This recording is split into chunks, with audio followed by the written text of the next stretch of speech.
In this video, I would like to look at solving this system of equations using the elimination method.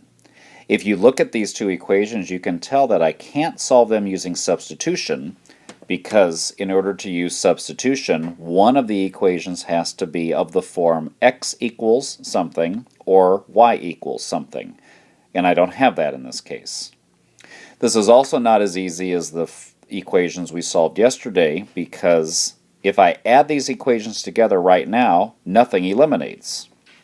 If I add a 3x and a negative 2x, I get 1x, so it doesn't eliminate.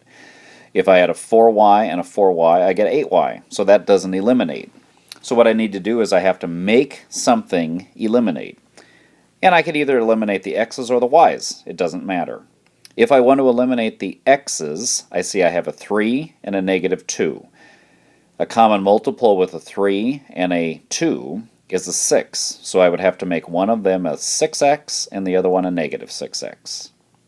If I look at the y's, I see they're both 4y's, so I just really have to make one of those a negative 4y, and then it will eliminate with the other positive 4y.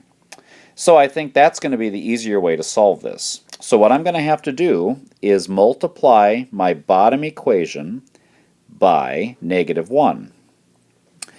Because if I multiply my bottom equation by negative 1, watch what happens. My top equation stays the same. It's going to be 3x plus 4y equals 18. My bottom equation is going to turn into positive 2x minus 4y equals a minus 8. Multiply everything in the bottom equation by negative 1. Now, when I do that, I have two new equations that I'm going to work with, and so now let's add them together. If I add a 3x and a 2x, I get 5x. That's okay. If I add a 4y and a negative 4y, I get 0. Nice, they eliminated. If I add a 18 and a negative 8, I get positive 10. I think this is a pretty easy one-step equation to solve here. Divide both sides by 5, and so I get x equals 2. I'm halfway done. Now what I would like to do is plug x equals 2 into one of the two original equations. It's usually good to go back to the original equations. And I'm just going to plug it in wherever I think it's going to be easier. I think the top equation looks easier because there's no negative numbers in it. Maybe you think the bottom equation looks easier because it's smaller numbers. The bottom line is, it doesn't matter. I'm going to plug 2 into the top equation. So my top equation is going to become 3. Instead of writing times x, I'm going to write times 2 plus 4y equals 18. So now let's solve this equation. 3 times 2 is 6 plus 4y equals 18. In order to solve this two-step equation, I now need to subtract 6 from both sides. So I would have 4y equals 12. And then if I divide both sides by 4 to finish this, I'm going to end up with y equals 3. Remember, what I'm solving here is where the two lines would intersect if I graphed them.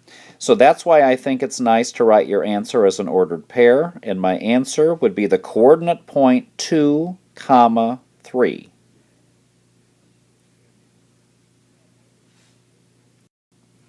Let's try to solve the second equation using the elimination method. Again, I can tell if I add these two equations together, nothing is going to cancel out. If I add the x's, I'm going to add a 1x and a negative 2x, and that gives me negative 1x. It doesn't eliminate. If I add a y and a 3y, I get 4y. That doesn't eliminate. So I have to make something eliminate.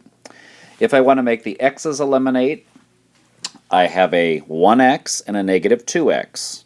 I could turn those both into 2's. One would have to be positive, one would have to be negative. If I want to eliminate the y's, I have a 1y and a 3y. I'd have to turn them both into 3's. One would have to be positive, one would have to be negative. So I have to decide, would I rather turn things into 2's or 3's? And usually most people pick the smaller number. So what I'm going to do is I'm going to eliminate the x's.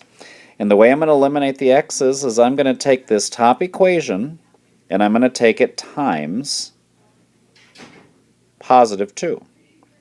Because if I take my top equation times positive 2, that's going to turn my 1x into a positive 2x. So let's look at what my top equation becomes.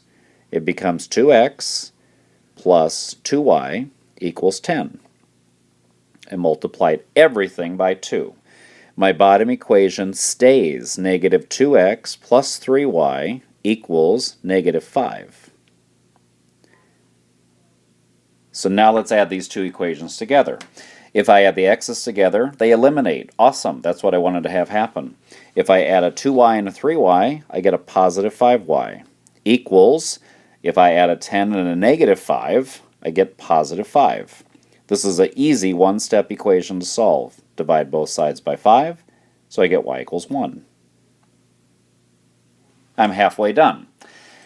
Now what I need to do is plug y equals 1 into one of my two original equations. I think the easier one would be the top equation. So let's plug y equals 1 into the original top equation. I'm going to have x plus, instead of writing y, I'm going to write 1, because I now know y is 1, equals 5. This is also an easy one-step equation to solve. I'm going to subtract 1 from both sides, and so I'm going to end up with x equals 4. So here's my answer. Remember, what I'm doing algebraically is if I would have graphed those two lines would intersect at this coordinate point. So that's why I would like to write my answer as a coordinate. X is 4, y is 1, and so the answer would be the ordered pair 4, 1.